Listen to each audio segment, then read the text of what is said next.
75ਵਾਂ आज़ादी दिवस है। मैं समझदा कि 75 साल जिवें असीं गोल्डन जुबली मनाउने हैं, प्लैटीनम मनाउने हैं, एनिवर्सरीज मनाउने हैं, बच्चों का जन्मदिन है साडे। मैं समझदा कि 75वां आज़ादी दिवस है और बहुत वड्डी गल है। सानू देश आज़ाद होए 75 साल हो गए।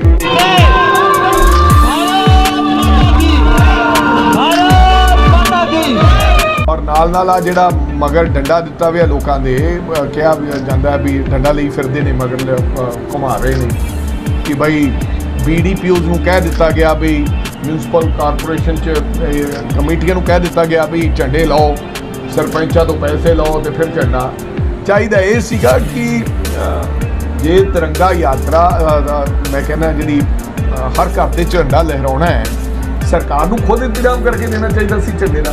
ਹੁਣ ਝੰਡੇ ਦੇ ਵਾਸਤੇ ਵੀ ਜਿਹੜੇ ਪੈਸੇ ਆ ਉਹ ਸਰਪੰਚ ਤੋਂ BDPO ਦੇ ਰਾਹੀਂ ਜਾਂ ਮਿਊਨਿਸਪਲ ਕਮੇਟੀ ਦੇ ਰਾਹੀਂ MCA ਤੋਂ ਧੱਕੇ ਨਾਲ ਲਏ ਜਾ।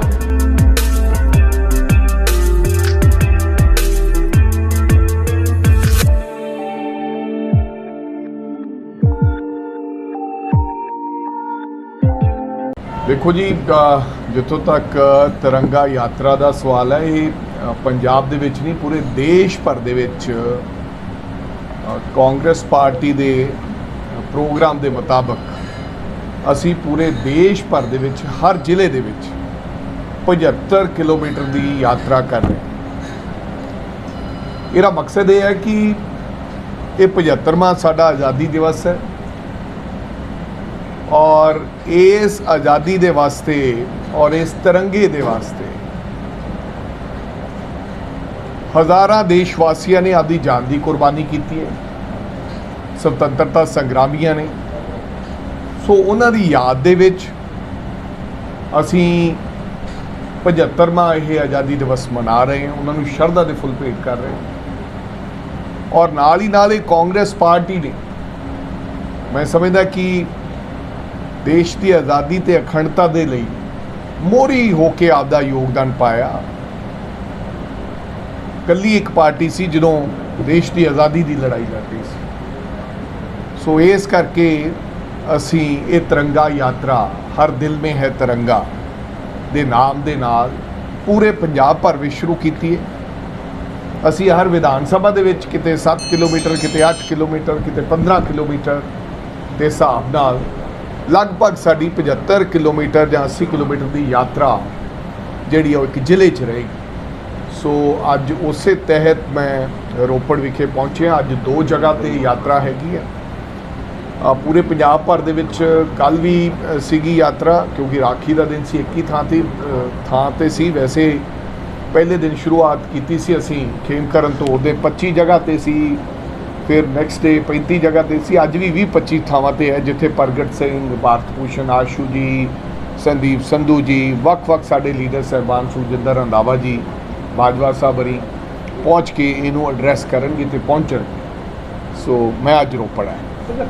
ਯਾਦ ਨਹੀਂ ਹੈ, ਇਹ 75ਵਾਂ ਆਜ਼ਾਦੀ ਦਿਵਸ ਹੈ। ਮੈਂ ਸਮਝਦਾ ਕਿ 75 ਸਾਲ ਜਿਵੇਂ ਅਸੀਂ ਗੋਲਡਨ ਜੁਬਲੀ ਮਨਾਉਂਦੇ ਹਾਂ, ਪਲੈਟੀਨਮ ਮਨਾਉਂਦੇ ਹਾਂ, ਐਨਵਰਸਰੀਜ਼ ਮਨਾਉਂਦੇ ਹਾਂ, ਬੱਚਿਆਂ ਦਾ ਜਨਮ ਦਿਨ ਹੈ ਸਾਡੇ।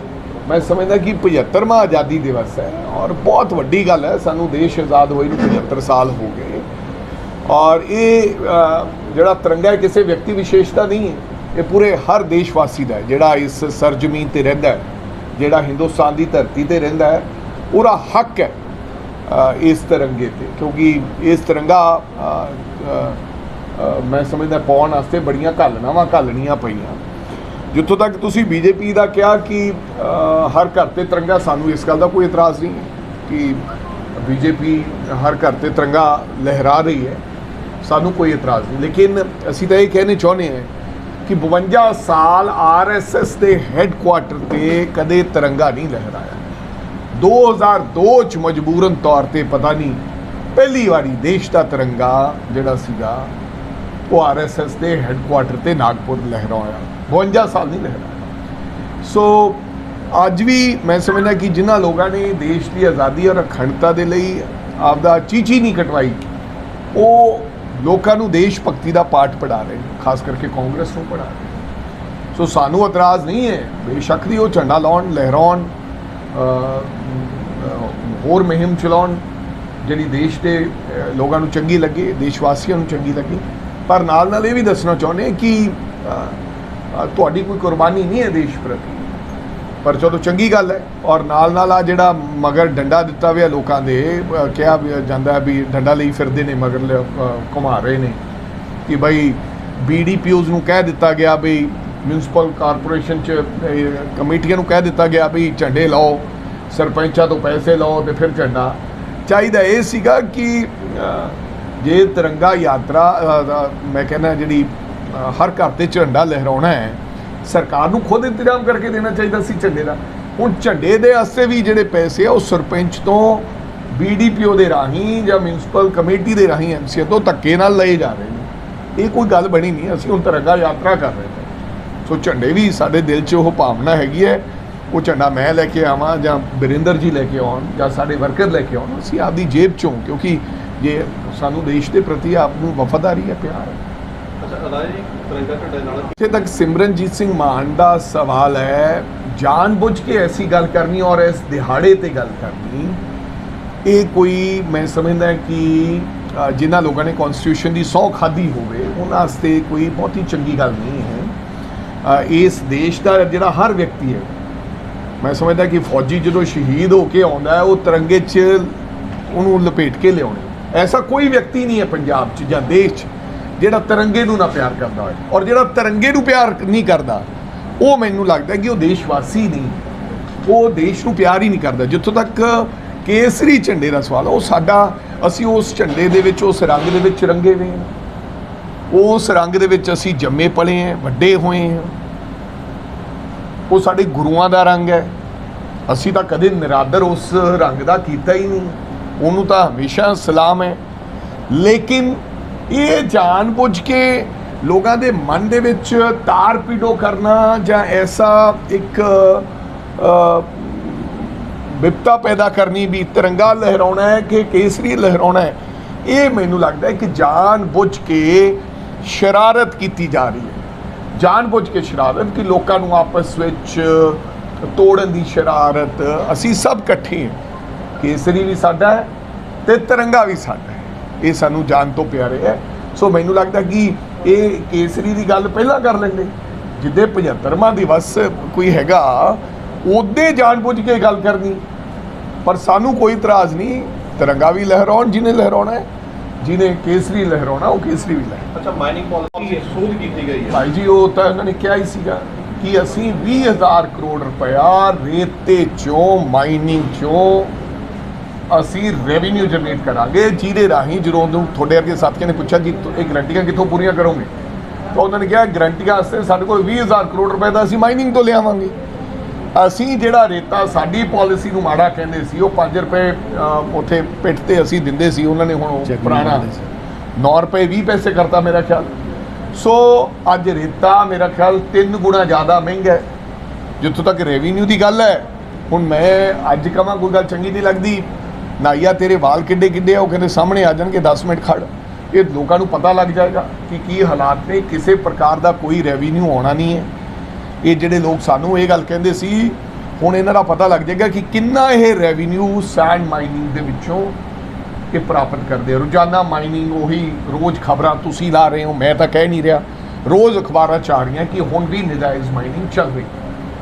ਸੋ ਮੁਕੰਮਲ ਸਰਕਾਰ ਫੇਲ ਹੋ ਚੁੱਕੀ ਹੈ ਹਰ ਪ੍ਰੋਗਰਾਮ ਤੇ, ਹਰ ਪਾਲਿਸੀ ਤੇ, ਹਰ ਪਲੈਨਿੰਗ ਤੇ।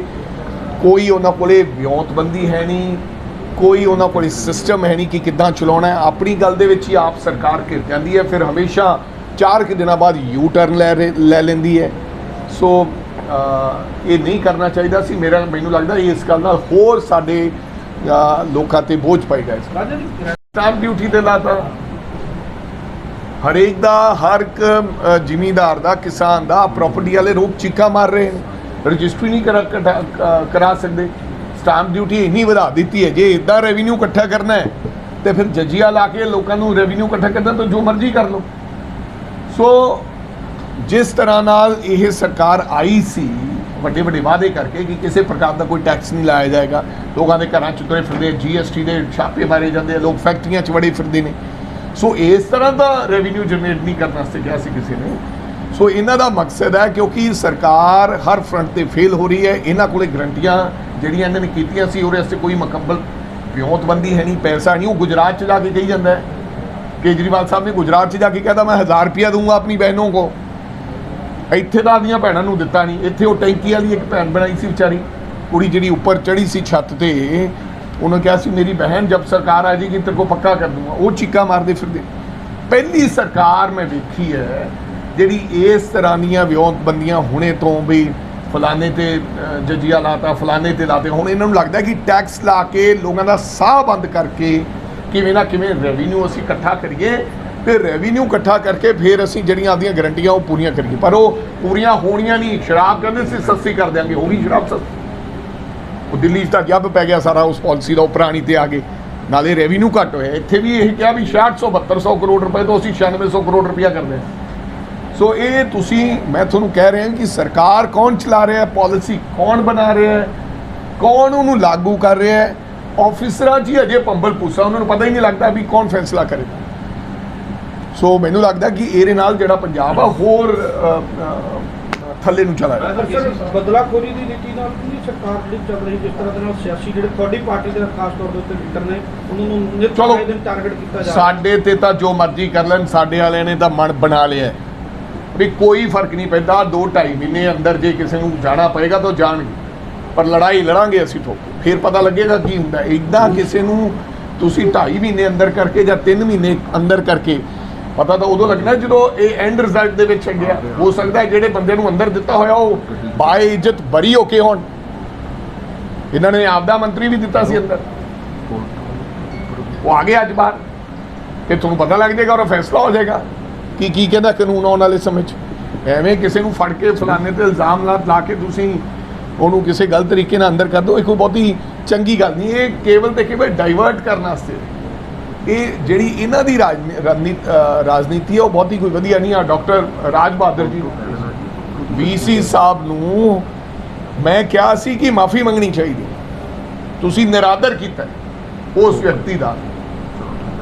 ਐਡਾ ਵੱਡਾ ਸੂਝਵਾਨ ਡਾਕਟਰ ਜਿਹਨੂੰ ਲੋਕ ਪਸੰਦ ਕਰਦੇ ਸੀ, ਜਿਨ੍ਹਾਂ ਨੇ ਕੋਵਿਡ ਦੇ ਵਿੱਚ ਬਹੁਤ ਮਹਾਨ ਕੰਮ ਕੀਤਾ, ਜਿਨ੍ਹਾਂ ਨੇ 20 ਕਰੋੜ ਰੁਪਏ ਦੇ ਡੈਟ ਚੋਂ ਯੂਨੀਵਰਸਿਟੀ ਨੂੰ ਕੱਢਿਆ, ਤੁਸੀਂ ਅਸਤੀਫਾ ਉੱਥੇ ਬਣਾਤੀ ਰਾਜਨੀਤੀ। ਇੱਕ ਪਾਸਿਓਂ ਕਹਿਣ ਲੱਗ ਪਏ ਕਿ ਨਹੀਂ ਅਸੀਂ, ਤੁਸੀਂ ਇਹ ਡਾਕਟਰ ਮੁੱਖ ਮੰਤਰੀ ਸਾਹਿਬ ਨੇ ਕਿਹਾ ਡਾਕਟਰ ਸਾਹਿਬ ਬਹੁਤ ਚੰਗੇ, ਮੇਰੇ ਪਿਤਾ ਜੀ ਦਾ ਆਪਰੇਸ਼ਨ ਕੀਤਾ। ਦੂਜਿਆਂ ਨੇ ਨਾਲ ਸਾਰੇ ਮੰਤਰੀਆਂ ਨੇ ਕੰਮ ਇਹ ਚਲਾਤਾ ਵੀ ਨਾਲ ਇੱਧਰ ਲੱਗੇ ਰਹੋ, ਉਹਨਾਂ ਦਾ ਉੱਥੇ ਮੁਰਦਾਬਾਦ। ਵੀ ਤੁਸੀਂ ਯਾਰ ਇੱਕ ਯੂਨੀਵਰਸਿਟੀ ਦੇ ਵਿੱਚ ਕਿਸ ਤਰ੍ਹਾਂ ਦੀ ਪਾਲਿਸੀ ਖੇਡ ਰਹੇ ਹੋ ਕਿ ਉੱਥੇ ਨਰਸਿਸ ਨੂੰ ਇਕੱਠਾ ਕਰ ਲਿਆ, ਕੁਝ ਕੰਟਰੈਕਟ ਤੇ ਜਿਹੜੇ ਲੋਕ ਸੀ ਉਹਨਾਂ ਨੂੰ ਇਕੱਠਾ ਕਰ ਲਿਆ, ਉਹ ਡਾਕਟਰ ਸਾਹਿਬ ਦਾ ਮੁਰਦਾਬਾਦ ਲਾਉਣ ਲੱਗ ਪਏ। ਤੁਸੀਂ ਕਹਿ ਰਹੇ ਆ ਜਾਓ, ਜਨਤਾ ਇਸ ਗੱਲ ਨੂੰ ਜਾਣਦੀ ਹੈ। ਤੁਸੀਂ ਉਲਟਾ ਐਮੀਕੇਬਲੀ ਬਿਠਾ ਕੇ ਉਹਨਾਂ ਦਾ ਫੈਸਲਾ ਕਰਾਓ ਰਾਦਰ ਦੈਨ ਕਨਫਲਿਕਟ ਪਵਾ ਕੇ। ਵੀ ਇਦਾਂ ਦੀ ਰਾਜਨੀਤੀ ਲੋਕਾਂ ਨੂੰ ਪਤਾ ਲੱਗ ਗਈ ਹੈ। ਔਰ ਕਾਂਗਰਸ ਅੱਗੇ ਕੀ ਰਹੇਗਾ ਜੀ? ਕਾਂਗਰਸ ਐਕਸ਼ਨ ਕੀ ਲਏਗੀ? ਸਾਰੇ ਕਾਂਗਰਸ ਉਹਦੇ ਆਪਣਾ ਕੀ ਭੂਮਿਕਾ ਨਿਭਾਏਗੀ? ਕਾਰੇ ਤੇ ਪੰਜਾਬ ਦੇ ਸਾਰੇ ਇਸ਼ੂ ਚੱਲ ਰਹੇ ਨੇ, ਜਿਹੜੇ ਪੰਜਾਬ ਦੇ ਇਸ਼ੂਆਂ ਤੇ ਹਰ ਇਸ਼ੂ ਤੇ ਅਸੀਂ ਲੜਾਈ ਲੜ ਰਹੇ ਹਾਂ।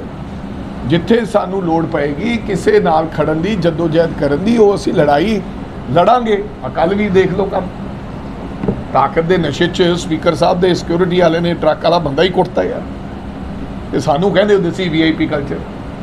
ਮੈਨੂੰ ਤਾਂ ਹੁਣ ਕੋਈ ਨਹੀਂ ਲੱਗਦਾ ਵੀ ਜਿਹੜਾ ਸੜਕ ਤੇ ਤੁਰਿਆ ਜਾਂਦਾ ਹੋਵੇ, ਇਹ ਤਾਂ ਸਾਡੇ ਨਾਲੋਂ ਵੀ ਵੱਡੇ VIP ਹੋ ਗਏ। ਤੁਸੀਂ ਦੱਸ ਦਿਓ, ਨਾ ਕਿਸੇ ਨੇ ਕੋਠੀ ਛੱਡੀ, ਨਾ ਕਿਸੇ ਨੇ ਸਿਕਿਉਰਿਟੀ ਛੱਡੀ। ਮੈਨੂੰ ਲੱਗਦਾ ਸਾਡੇ ਵਾਲੇ ਨੇ ਕਿਸੇ ਟਰੱਕ ਵਾਲੇ ਨੂੰ ਤਾਂ ਨਹੀਂ ਕੁੱਟਿਆ ਹੋਣਾ। ਕਿ ਤੁਹਾਨੂੰ ਯਾਦ ਆ ਕਿਸੇ ਨੂੰ ਕੁੱਟਿਆ ਕਰ? ਇਹਨਾਂ ਦੇ ਤਾਂ ਉਹ ਵੀ ਟੱਪ ਗਏ। ਤੁਸੀਂ ਬਚ ਕੇ ਰਹੇ ਹੋ। ਕਾਲੇ ਕੱਪੜੇ ਵਾਲੇ ਇਸ਼ੂ ਪਰ ਕੀ ਕਹਿ ਰਹੇ?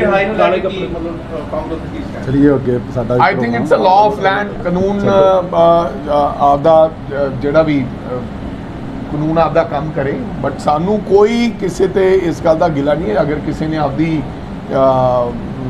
ਸਜ਼ਾ ਉਹ ਪੂਰੀ ਕਰ ਲਈ ਹੈ ਜਿਨ੍ਹਾਂ ਨੇ, ਉਹਨੂੰ ਛੱਡ ਦਿੱਤਾ ਜਾਵੇ ਤਾਂ ਕੋਈ ਇਤਰਾਜ਼ ਨਹੀਂ। ਬਟ ਹੈ ਕਾਨੂੰਨੀ ਪ੍ਰਕਿਰਿਆ ਦੇ ਵਿੱਚ ਦੇ ਲੀਡਰ ਕਾਲੇ BJP ਦੇ ਲੀਡਰ ਚੱਕ ਰਹੇ ਨੇ ਸੈਂਟਰ ਕਾਲੇ ਕੱਪੜਿਆਂ ਤੇ ਤਾਂ ਇਸ਼ੂ ਤਾਂ ਕੀ, ਉਹ ਤਾਂ ਉਹਨਾਂ ਨੇ ਆਪਦੀ ਆ ਟਿੱਪਾ ਟਿੱਪਣੀ ਕਰਨੀ ਹੈ। ਸਾਨੂੰ ਕਹਿੰਦਾ ਕਾਲੇ ਕੱਪੜੇ, ਅਸੀਂ ਦੇਸ਼ ਦੇ ਲੋਕਾਂ ਦੀ ਮਹਿੰਗਾਈ ਦੇ ਮੁੱਦੇ ਤੇ ਲੜਾਈ ਲੜ ਰਹੇ ਹਾਂ। ਕਾਲੇ ਕੱਪੜੇ ਪਾ ਕੇ ਦੱਸਣਾ ਚਾਹੁੰਦੇ ਹਾਂ ਕਿ ਅਸੀਂ ਤੁਹਾਡਾ ਵਿਰੋਧ ਕਰਦੇ ਹਾਂ। ਯਾਰ ਤੁਸੀਂ ਦੇਖੋ ਯਾਰ, 1200 ਰੁਪਏ ਦਾ ਸਿਲੰਡਰ ਹੋ ਗਿਆ, 410 ਰੁਪਏ ਦਾ ਸਿਲੰਡਰ ਹੁੰਦਾ ਸੀ ਯਾਰ। ਸਾਡੇ petrol, diesel, dollar, mustard oil, ਇਹ ਸਭ ਚੀਜ਼ਾਂ। ਸੋ ਜੇ ਅਸੀਂ ਕਾਲੇ, ਜੇ ਤਾਂ ਅਸੀਂ ਵਿਰੋਧ ਨਹੀਂ ਕਰਦੇ ਤਾਂ ਲੋਕਾਂ ਨੂੰ ਲੱਗਦਾ ਕਿ ਅਸੀਂ ਵਿਰੋਧ ਨਹੀਂ ਕਰਦੇ, ਜੇ ਇਸ ਕਾਲੇ ਕੱਪੜੇ ਪਾ ਕੇ ਵਿਰੋਧ ਕਰਦੇ ਜਨਤਾ ਨੂੰ ਦੱਸਦੇ ਹਾਂ ਤਾਂ ਮੈਨੂੰ ਲੱਗਦਾ ਮੋਦੀ ਜੀ ਨੂੰ ਹਜਮ ਨਹੀਂ ਆਉਂਦਾ। ਸੋ ਕਿਵੇਂ ਨਾ ਕਿਵੇਂ ਜਾਣ ਬੁੱਝ ਕੇ ਡਾਈਵਰਟ ਕਰਦੇ ਗੱਲ ਨੂੰ ਵੀ ਕਾਲੇ ਕੱਪੜੇ ਪਾ ਕੇ ਸਾਡੇ ਦੇਸ਼ ਦੇ तमाम ਲੀਡਰਾਂ ਨੇ ਪੂਰੇ ਦੇਸ਼ ਦੇ ਅੰਦਰ ਮਹਿੰਗਾਈ ਦੇ ਖਿਲਾਫ ਰੋਜ਼ ਪ੍ਰਦਰਸ਼ਨ ਕੀਤਾ ਕਾਲੇ ਕੱਪੜੇ